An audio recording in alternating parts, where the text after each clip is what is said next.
Okey, baik. So sekarang ni kan kita nak jahit belahan. Ni nak jahit dia punya tepi kan. Okey, jom. So perempuan nampak tak ni jahit tepi. Okey, so kita gariskan dekat situ.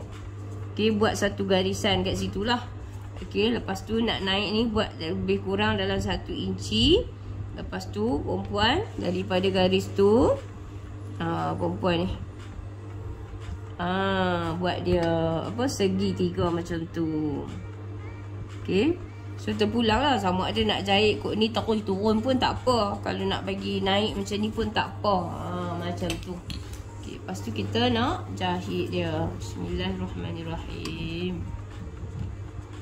Okey, saya habis dari sebelah sini. Okey. So kita tak dulu bagi dia kemas-kemas tolak, bagi dia elok. Baru kita jahit. Okey, dah jahit sikit tu. Kat sini perempuan kena pegang. Pegang bagi dia kemas macam Abi pegang ni. Okey. Lepas tu tangan kita ni tarik hak belakang. Sebab apa kita kena tarik? Sebab kita tak mau bagi dia kedut. Okey, kita memang boleh gosok nanti lepas tu.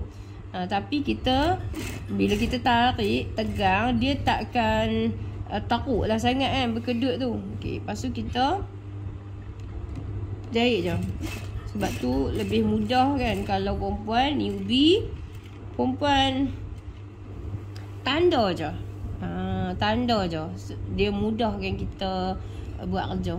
Okey, yang ni pun buat tak dulu bagi elok-elok. Lepas tu jahit bigot tu.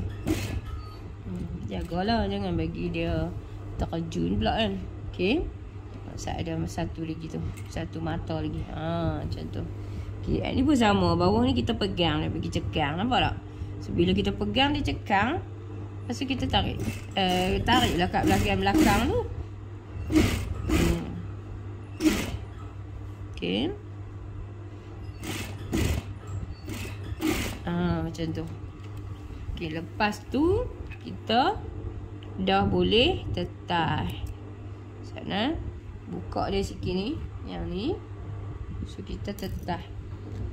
Tarik. Sebab kita tadi kita dah potong dia kat situ kan, bagi dia putus sikit.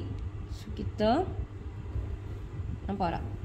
So dia mudah lah. Lepas tu ni daripada arah dalam, dan yang ni pula daripada arah luar.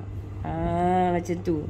So katakanlah tadi masa kita jahit, kita tak jahit, kita tak tarik dia, so dia akan kedut-kedut dia lagi sakat. Okay. So semoga perempuan dapat sesuatu daripada video Abi ni.